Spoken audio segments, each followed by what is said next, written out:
All right, hey friends, it's Coach T, and I'm back, man, with a new video on Guess Who Coach Jason Blaha Strength and Fitness. Yes, Coach Blaha. When someone says you do not need the squat, bench, and deadlift for muscle growth, okay, let's review this video.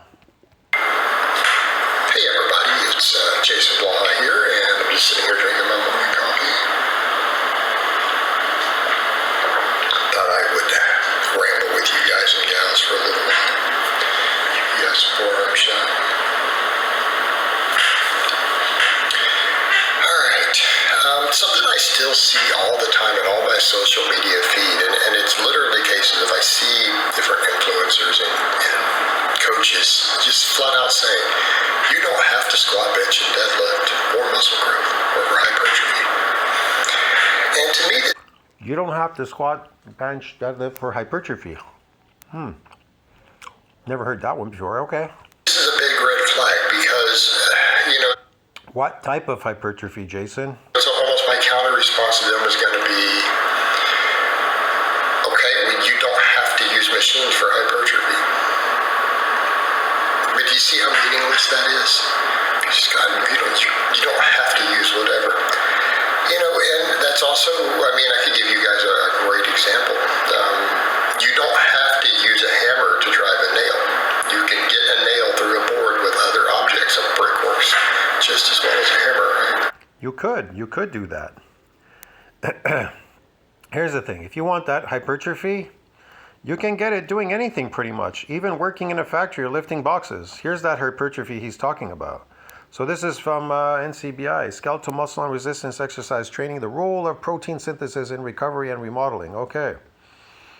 Well, it tells you here, however, recent data shows that early increases in whole muscle CSA may largely be accounted for by damage-induced muscle swelling. Swelling. He's looking for swelling. When you're coming in consistently, you're swelling this tissue. You're swelling it. You're a chronic lifter. Now that's one way of getting hypertrophy is through swelling. You can swell the muscles and they hypertrophy. Yeah, inflammation.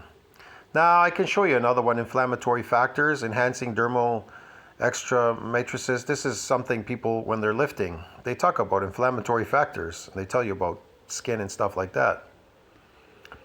Yeah, may in the skin have some anti-aging stuff or something here. There's an inflammatory factor there, but inflammation is a big thing, man, in your body. It definitely will age you. So yeah, there's another one here. This is PubMed too. Muscle fiber hypertrophy response to 6 weeks of high volume resistance training in trained young men is largely attributed to sarcoplasmic hypertrophy. What does that mean to you? What does this sarcoplasmic hypertrophy? That's another type of hypertrophy. I know you're going to say, well, I'm getting this kind of hypertrophy. Well, what is sarcoplasmic? Well, it's kind of an artificial muscle growth. Get it? Yeah.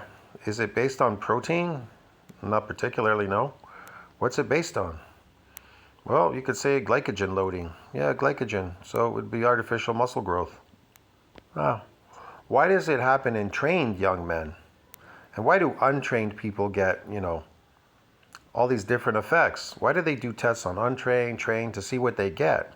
Why do trained young men largely attribute their hypertrophy to sarcoplasmic hypertrophy? Why is it largely attributed to sarcoplasmic hypertrophy in resistance training in trained young men? Why is that? High volume.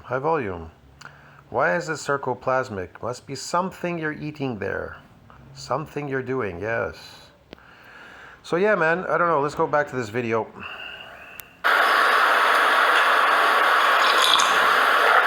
So any type of hypertrophy work he's getting, if it has nothing to do with something specific, then if it's chronic, then that's the hypertrophy you're getting. But it's so weird because this goes in phases. No matter how long the squat, bench, and deadlift have been time-proven, effective exercises, including bodybuilding champions, there's always people who feel this need to somehow invalidate the use of these lifts all the time. And it's just so strange. And I don't understand the desire to do this or why it becomes fashionable.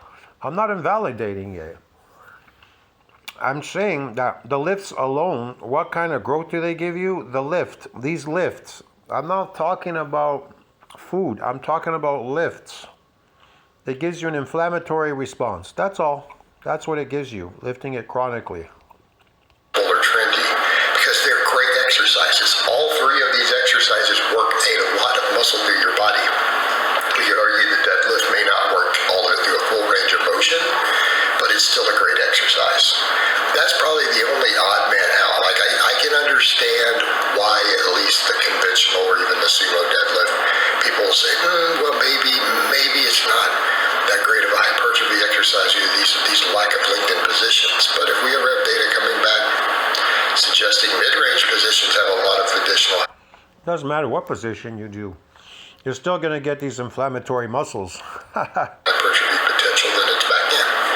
You know? But it's a lot of this data-driven stuff. When they don't even have evidence showing that deadlifts don't produce great hypertrophy either. So it's a really fascinating one to me.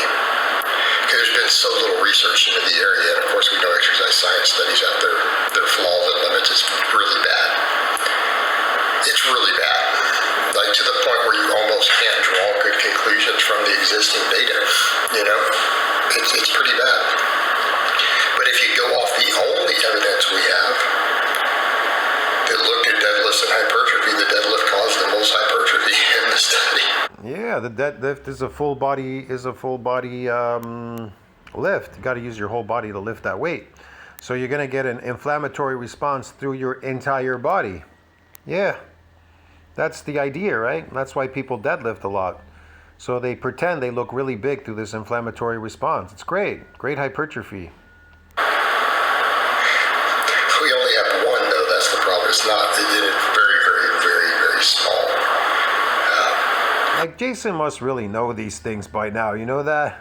I don't know why he keeps bringing them up. He knows I'm making these videos about him. Number of participants in the study. Right? Look, Jason, I'm not laughing at you, or I'm not laughing with you. I'm laughing at you, bro. Yeah. So there is that.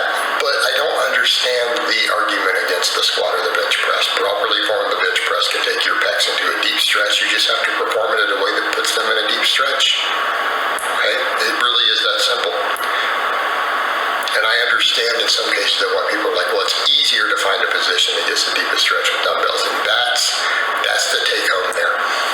It is easier to find that position. It requires less skill. Because it doesn't matter if you arch or not. Right? It doesn't matter how wide your grip is. You're still going to be able to get the dumbbells lower than your chest. Okay? But people mess that up too, and they still half rep those, in which case the dumbbell has no argument in its favor. Alright? Let's be very clear on that. A dumbbell stopping short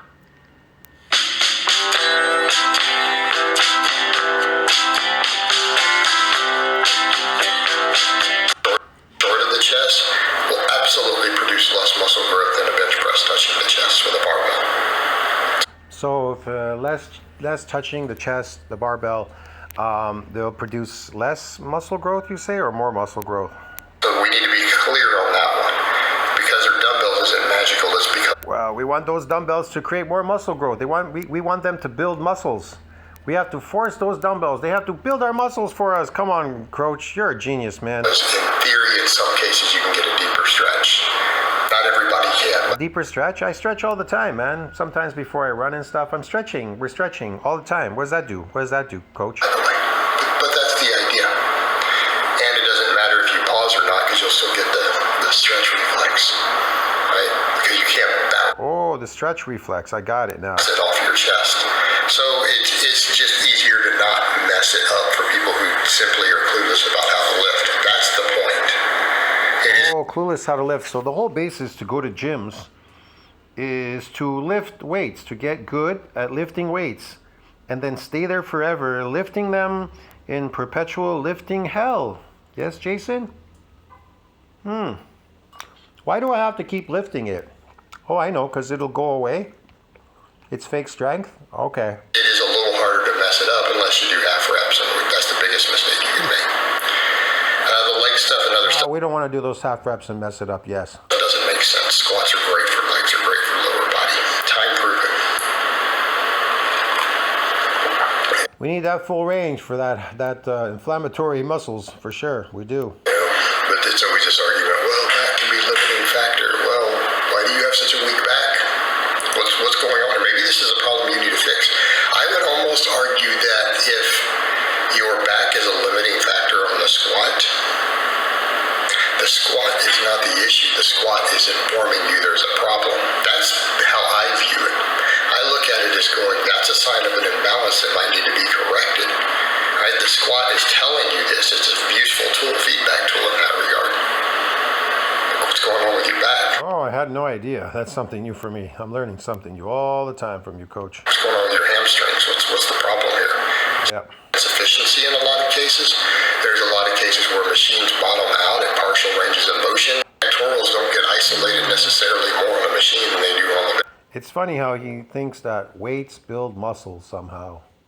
I'm not saying, I'm actually helping him by telling him inflammatory muscles. But he's trying to convince you that a piece of iron is going to build a muscle just because you waved it around in the air. It's got magic powers, bro. Yes, yeah. Bench press, meaning the pecs working harder. No, not necessarily. I mean, it's ridiculous trying to balance everything for lower body stuff. Yes, it's ridiculous, man. Waving a weight, thinking that a weight is going to build a muscle. You can stay there forever. Building that muscle with those weights, ain't nothing going to happen. Especially on your corn pops. Your corn pops, milk and corn pops breakfast or whatever, bowl of cereal. And donuts and chocolate milk. I'll see you in the next one, man. Don't you think about that. Like, subscribe, support the channel. Jason Blaha is building a muscle. Squat, bench, deadlift. Builds a muscle. Yeah, sure, okay.